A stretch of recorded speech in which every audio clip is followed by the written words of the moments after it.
ಕುತ್ತಿಗೆಗೊಂದು ಚಿನ್ನದ ಸರ ಮಾಡಿಸೋಣ ಅಂದ್ರೆ ಕಲ್ಪನೆ ಮಾಡಿಕೊಳ್ಳಲಾಗದಷ್ಟು ದುಬಾರಿಯಾಗಿದೆ.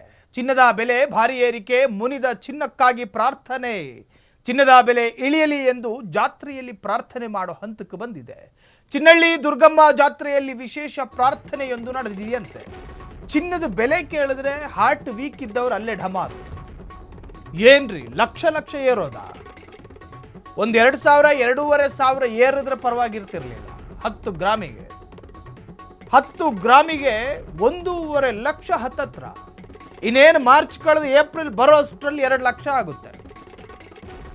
ಕಟ್ಟಿಕೊಳ್ಳುವ ಹೆಂಡತಿಯ ಕನಸಿಗೆ ಬೆಂಕಿ ಇಟ್ಟಂಗಾಗಲ್ವೇನ್ರಿ? ಅವಳ್ಯಾವೋ ಆಸೆಲ್ ಬರ್ತಾರೆ. ದಿನಕ್ಕೊಂದು ಬೆಲೆ ಚಿನ್ನ ಖರೀದಿಗೆ ಹಿಂದೇಟು ಹಾಕ್ತಿರೋ ಜನ.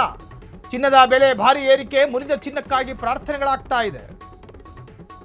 ಚಿನ್ನದ ಬೆಲೆ ಇಳಿಯಲಿ ಎಂದು ಜಾತ್ರೆಯಲ್ಲಿ ಪ್ರಾರ್ಥನೆ. ಚಿನ್ನಳ್ಳಿ ದುರ್ಗಮ್ಮ ಜಾತ್ರೆಯಲ್ಲಿ ವಿಶೇಷ ಪ್ರಾರ್ಥನೆಯಂತೆ. ಮುನಿದ ಚಿನ್ನಮ್ಮ ಕೋಪಿಸಿಕೊಳ್ಳಬೇಡಮ್ಮ ಎಂದು ಪ್ರಾರ್ಥನೆ. ಚಿನ್ನದ ಬೆಲೆಗೆ ಕಂಗಾಲಾಗಿರುವ ಜನ. ಚಿನ್ನ ಯಾರಿಗೆ ತಾನೇ ಇಷ್ಟ ಆಗೋದಿಲ್ಲ ಹೇಳಿ? ಚೆನ್ನಾಗಿರೋ ಹೆಣ್ಮಕ್ಳಿಗೂ ಇಷ್ಟ, ಇನ್ನು ಸ್ವಲ್ಪ ಸುಮಾರಾಗಿರೋ ಹೆಣ್ಮಕ್ಳಿಗೂ ಇಷ್ಟ. ಕೂತ್ಗೆಗೊಂದು, ಕಿವಿಗೊಂದು, ಸೊಂಟಕ್ಕೊಂದು, ಹೀಗೆ ಬೇರೆ ಬೇರೆ ಆಸೆಗಳು ಹೆಣ್ಣುಮಕ್ಕಳಿಗಿರೋದು ಸಹಜ. ಶೃಂಗಾರದ ಲಾಂಛನ ಅಲ್ವ ಚಿನ್ನ? ಹೆಣ್ಣು ಮಕ್ಕಳ ಸೌಂದರ್ಯದ ಮುದ್ರೆ ಅಲ್ವ ಚಿನ್ನ? ಹಾಗಾಗಿ ಚಿನ್ನದ ಮೇಲೆ ವಿಪರೀತವಾದಂತಹ ಮೋಹ ಇರುತ್ತೆ. ಗಂಡ ಬಿಟ್ಟೇನು ಚಿನ್ನ ಬಿಡೇನು ಅಂತೇಳಿ ಈ ಹಿಂದೆ ಸಾಕಷ್ಟು ಚರ್ಚೆಗಳಾಗಿತ್ತು ವೈರಲ್ ಆದಂತಹ ವಿಡಿಯೋದಲ್ಲಿ. ಹಾಗೆ ನೋಡಿ, ಆ ಫೋಟೋದಲ್ಲಿ ಕಾಣಿಸ್ತಾ ಇದೆಯಲ್ಲ, ಅದು ಚಿನ್ನಳ್ಳಿ ದುರ್ಗಮ್ಮ ಜಾತ್ರೆ. ಆ ಜಾತ್ರೆಯಲ್ಲಿ ಬಂದಂತಹ ಭಕ್ತರು ಬಾಳೆಹಣ್ಣಿನ ಮೇಲೆ ಮುನಿಸ್ಕೋಬೇಡಮ್ಮ ಚಿನ್ನಮ್ಮ ಅಂತ ಹೇಳಿ ಬರ್ಕೊಂಡ್ರು ಒಂದು ಬರಹ.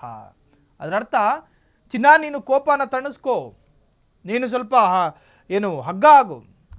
ಅಂದರೆ ಚಿನ್ನ ರೇಟ್ ದುಬಾರಿ ಆಗಿದೆ, ಸ್ವಲ್ಪ ಹಗ್ಗ ಆದರೆ ನಾವು ಕೂಡ ಖರೀದಿ ಮಾಡ್ತೀವಿ ಅನ್ನೋ ಅರ್ಥದಲ್ಲಿ ಜಾತ್ರೆಯಲ್ಲೂ ಬಾಳೆಹಣ್ಣಿನ ಮೇಲೆ ಬರಹ ಬರೆದು ದುರ್ಗವ್ವನ ಸನ್ನಿಧಾನಕ್ಕೆ ತಗೊಂಡೋಗಿರೋದು. ಇದರ ಅರ್ಥ ಏನು ಅಂದರೆ, ಚಿನ್ನದ ರೇಟ್ ಅಧಿಕ ಆದಾಗ ಜನರಿಗೂ ಕೂಡ ಅದ್ರ ಪೆಟ್ಟು ತಾಕಿದೆ. ಹಾಗಾಗಿನೇ ದುರ್ಗಮ್ಮ ದೇವಿ ಆ ಜಾತ್ರೆಯಲ್ಲೂ ಕೂಡ ಜನ ವಿಶೇಷ ತರಹದ ಪ್ರಾರ್ಥನೆಯಲ್ಲಿ ರೇಟ್ ಕಡಿಮೆ ಆಗೋದಕ್ಕೆ ಪ್ರಾರ್ಥನೆ ಮಾಡಿರುವಂತಹದ್ದು. ಇದು ಚಿನ್ನಳ್ಳಿ ದುರ್ಗಮ್ಮ ಜಾತ್ರೆಯಲ್ಲಿ ನಡೆದಿರುವಂತಹ ಘಟನೆ. ಚೆನ್ನಾಗಿರೋ ಹೆಣ್ಮಕ್ಳಿಗೂ ಇಷ್ಟ, ಇನ್ನು ಸ್ವಲ್ಪ ಸುಮಾರಾಗಿರೋ ಹೆಣ್ಮಕ್ಳಿಗೂ ಇಷ್ಟ. ಕೂತ್ಗೆಗೊಂದು, ಕಿವಿಗೊಂದು, ಸೊಂಟಕ್ಕೊಂದು, ಹೀಗೆ ಬೇರೆ ಬೇರೆ ಆಸೆಗಳು ಹೆಣ್ಣುಮಕ್ಕಳಿಗಿರೋದು ಸಹಜ. ಶೃಂಗಾರದ ಲಾಂಛನ ಅಲ್ವ ಚಿನ್ನ? ಹೆಣ್ಣು ಮಕ್ಕಳ ಸೌಂದರ್ಯದ ಮುದ್ರೆ ಅಲ್ವ ಚಿನ್ನ? ಹಾಗಾಗಿ ಚಿನ್ನದ ಮೇಲೆ ವಿಪರೀತವಾದಂತಹ ಮೋಹ ಇರುತ್ತೆ. ಗಂಡ ಬಿಟ್ಟೇನು ಚಿನ್ನ ಬಿಡೇನು ಅಂತೇಳಿ ಈ ಹಿಂದೆ ಸಾಕಷ್ಟು ಚರ್ಚೆಗಳಾಗಿತ್ತು ವೈರಲ್ ಆದಂತಹ ವಿಡಿಯೋದಲ್ಲಿ. ಹಾಗೆ ನೋಡಿ, ಆ ಫೋಟೋದಲ್ಲಿ ಕಾಣಿಸ್ತಾ ಇದೆಯಲ್ಲ, ಅದು ಚಿನ್ನಳ್ಳಿ ದುರ್ಗಮ್ಮ ಜಾತ್ರೆ. ಆ ಜಾತ್ರೆಯಲ್ಲಿ ಬಂದಂತಹ ಭಕ್ತರು ಬಾಳೆಹಣ್ಣಿನ ಮೇಲೆ ಮುನಿಸ್ಕೋಬೇಡಮ್ಮ ಚಿನ್ನಮ್ಮ ಅಂತ ಹೇಳಿ ಬರ್ಕೊಂಡ್ರು ಒಂದು ಬರಹ.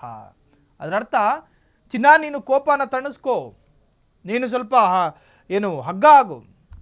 ಅಂದರೆ ಚಿನ್ನ ರೇಟ್ ದುಬಾರಿ ಆಗಿದೆ, ಸ್ವಲ್ಪ ಹಗ್ಗ ಆದರೆ ನಾವು ಕೂಡ ಖರೀದಿ ಮಾಡ್ತೀವಿ ಅನ್ನೋ ಅರ್ಥದಲ್ಲಿ ಜಾತ್ರೆಯಲ್ಲೂ ಬಾಳೆಹಣ್ಣಿನ ಮೇಲೆ ಬರಹ ಬರೆದು ದುರ್ಗವ್ವನ ಸನ್ನಿಧಾನಕ್ಕೆ ತಗೊಂಡೋಗಿರೋದು.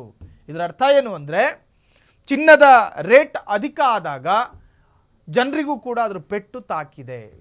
ಹಾಗಾಗಿನೇ ದುರ್ಗಮ್ಮ ದೇವಿ ಆ ಜಾತ್ರೆಯಲ್ಲೂ ಕೂಡ ಜನ ವಿಶೇಷ ತರಹದ ಪ್ರಾರ್ಥನೆಯಲ್ಲಿ ರೇಟ್ ಕಡಿಮೆ ಆಗೋದಕ್ಕೆ ಪ್ರಾರ್ಥನೆ ಮಾಡಿರುವಂತಹದ್ದು. ಇದು ಚಿನ್ನಳ್ಳಿ ದುರ್ಗಮ್ಮ ಜಾತ್ರೆಯಲ್ಲಿ ನಡೆದಿರುವಂತಹ ಘಟನೆ. ಕ್ಷಣ ಕ್ಷಣದ ಸುದ್ದಿಗಳಿಗಾಗಿ ಫ್ರೀಡಂ ಟಿವಿ ಸಬ್ಸ್ಕ್ರೈಬ್ ಮಾಡಿ, ಲೈಕ್ ಮಾಡಿ ಹಾಗೂ ಫಾಲೋ ಮಾಡಿ. ಹೊಸ ಸುದ್ದಿಗಳ ನೋಟಿಫಿಕೇಶನ್ಗಾಗಿ ಬೆಲ್ ಐಕಾನ್ ಮೇಲೆ ಕ್ಲಿಕ್ ಮಾಡಿ.